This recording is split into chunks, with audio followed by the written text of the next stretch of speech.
Lockdown से पहले गीता के घर का नजारा कुछ ऐसा था कि रोहन ऑफिस जाता था और शिविन स्कूल। जिनके घर से जाने के बाद गीता काम खत्म करके बाकी समय आराम करती थी। लेकिन लॉकडाउन के बाद ऑफिस और स्कूल घर में ही खुल गए और इससे गीता का हाल वो तो आपको देखने में ही मजा आएगा। शिविन, ओ शिविन, महाराज उठने के लिए क्या 21 तोपों की सलामी लेंगे? अरे बिस्तर से बाहर निकल, ऑनलाइन क्लास स्टार्ट होने वाली है। अरे तुम भी हद करती हो, स्पीकर की तरह चिल्लाने की क्या जरूरत है? दिख नहीं रहा मेरी कॉन्फ्रेंस चल रही है। अब कैमरा और स्पीकर ऑन कर रहा हूँ, मुझे कोई शोर नहीं चाहिए। इस पर जैसे ही रोहन लैपटॉप का कैमरा और स्पीकर ऑन करता है तभी कुकर की सीटी बजती है। करा लो अब इसे चुप। लॉकडाउन नहीं हुआ, मेरी मौत का फरमान जारी हो गया। दोनों बाप बेटे ने नाक में दम किया हुआ है।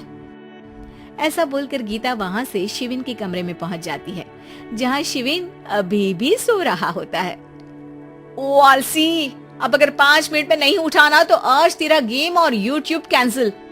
माँ की बात सुनकर शिविन बिना 1 मिनट गंवाए उठ खड़ा होता है। उठ गया, अभी नहाकर भी आता हूँ। ये नाटक कहीं और, मुंह पर गीला कपड़ा मार और पढ़ने बैठ। शिविन की ऑनलाइन क्लास स्टार्ट हो जाती है, जिस पर गीता उसे वहां बिठाकर रसोई में चली जाती है। थोड़ी देर में उसे कमरे से कुछ आवाज सुनाई देती है, जिसे सुनकर वो कमरे में वापस आती है। हाय राम, तुझे क्लास अटेंड करने के लिए बोला था, कैमरा ऑफ करके बिस्तर पर नाचने के लिए नहीं बोला था। मम्मी मुझे कुछ समझ नहीं आ रहा, आप बाद में पढ़ा देना ना, वैसे भी अटेंडेंस तो लगी गई है। हाँ बेटा, जरूर बन जा, तू अभी से हम सबका बाप बन जा। अरे नहीं मतलब कहाँ से लाते हो इतना दिमाग, और पढ़ाई करते हुए ये चला कहाँ जाता है? नाइस क्वेश्चन, दिमाग से पूछकर बता दूंगा। शिविन की बातों से परेशान होकर गीता उसे मारने के लिए जैसे ही आगे बढ़ती है तभी वो कमरे से बाहर भाग जाता है। अब शिविन आगे और गीता हाथ में चप्पल पकड़े उसके पीछे पीछे पूरे घर में दोनों घूम रहे होते हैं। इसी बीच वो रोहन के पास पहुंच जाता है और शिविन को मारने वाली चप्पल रोहन के लैपटॉप पर जाकर गिरती है। ओए माँ! मम्मी, अब पापा को चप्पल मार रही हो?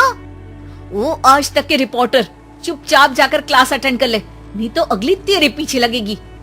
इस पर शिविन वहाँ से चला जाता है, जिसके बाद रोहन गीता से कहता है, इस सर्कस के लिए कुछ बोलना चाहोगी? अरे क्या करूं, जब से तुम दोनों घर में रहने लगे हो, घर अपने आप ही सर्कस बन गया है और मैं तुम्हारी नौकर।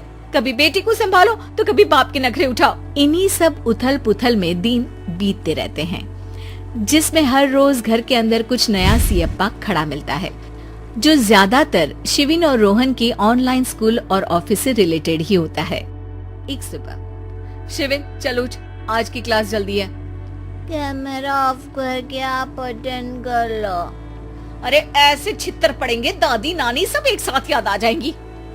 गीता की लाख मशक्कतों के बाद क्लास तो खत्म हो जाती है, लेकिन उसके बाद शिविन फोन इस्तेमाल करते हुए इंस्टाग्राम रील बनाने लगता है।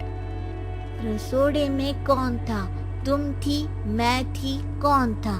कौन था? हाँ, मैं गरीब हूँ। अरे ओ गरीब के बेटे, आजा, मैं बनाती हूँ तुझे गरीब। मैं बताती हूँ रसोड़े में कौन था।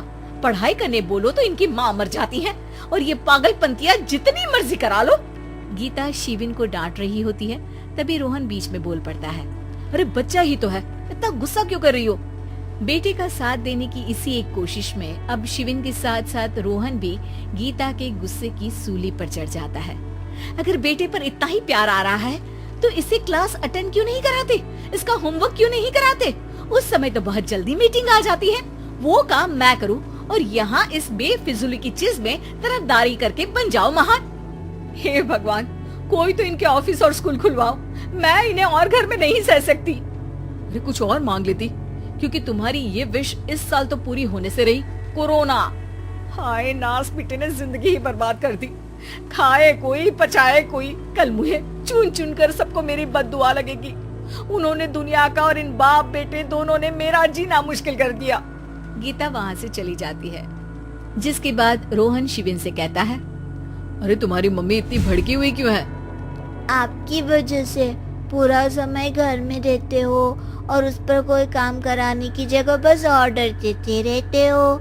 अच्छा बेटे, सारा इल्जाम मुझ पर, पूरा दिन तो वो तुम पर ही चिल्लाती है। हाँ, मतलब दोनों का 50-50 है, कुछ करना पड़ेगा। वो कहते ना, make the best out of worst. I have an idea. वैसे तुम्हारी माँ सही कहती है, बहुत जुबान चलाने लगे हो, कम बोला करो। अगली सुबह रोहन और शिविन अपनी गलती को सुधारने के लिए गीता के उठने से पहले घर का आधा काम खत्म कर देते हैं, जिसे देखकर गीता खुश हो जाती है और फिर बाकी बचा काम वो तीनों मिलकर पूरा कर लेते हैं। जिसके बाद अब वो सब मिल बांट कर हर काम में एक दूसरे की मदद करते हुए लॉकडाउन का मजा लेने लगते हैं।